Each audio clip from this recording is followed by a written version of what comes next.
Go in there, cut it, see what happens. Well, okay, this is my little bragging moment. For those of you who don't know studio work, usually it takes a bunch of times. I hit the vocals one take, I hit the guitar one take.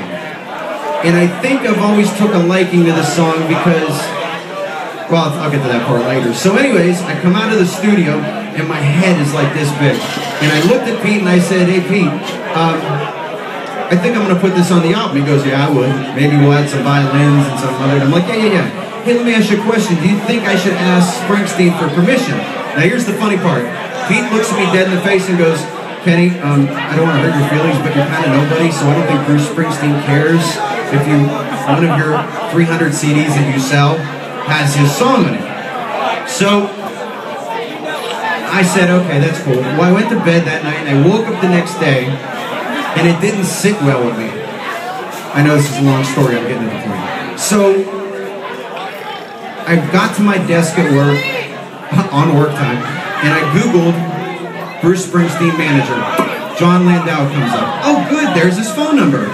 So now I have to call myself, because I want to like not call and ask permission, I want to call and get an autograph. But I had to like not be giddy little girl, and I had to say, okay, I gotta be business. So I call, and the girl Deborah, who's here tonight, no, I'm just kidding. And I call and I say, yes, how would I go about getting permission from Mr. Springsteen to do Youngstown? And she was very nice, and she's like, why don't you write a letter to John, the manager, if you're listening, and tell him why you want to do it, and see if he gets back to you, and put my name on there so he knows it's serious. I said, okay.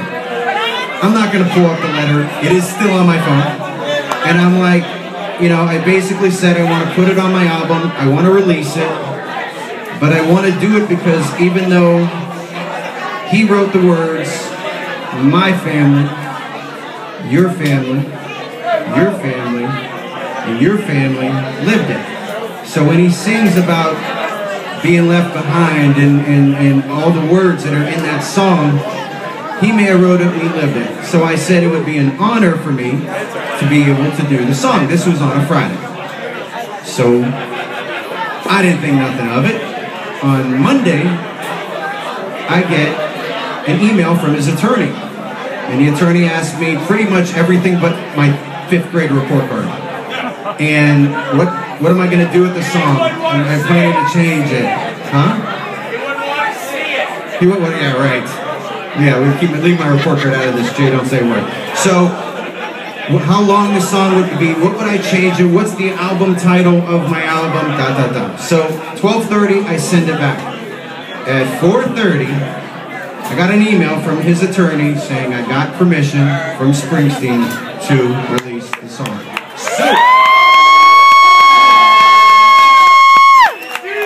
I want to say something though out loud, and I said this to Jim the other day, that I'm not being falsely modest here. Okay, I'm kind of good, but I think, and I'll never be taught wrong, that he said yes to me because of the attachment to this area. That's the reason he said yes. So every time you hear it, remember that. This is my pissed off version. Come on.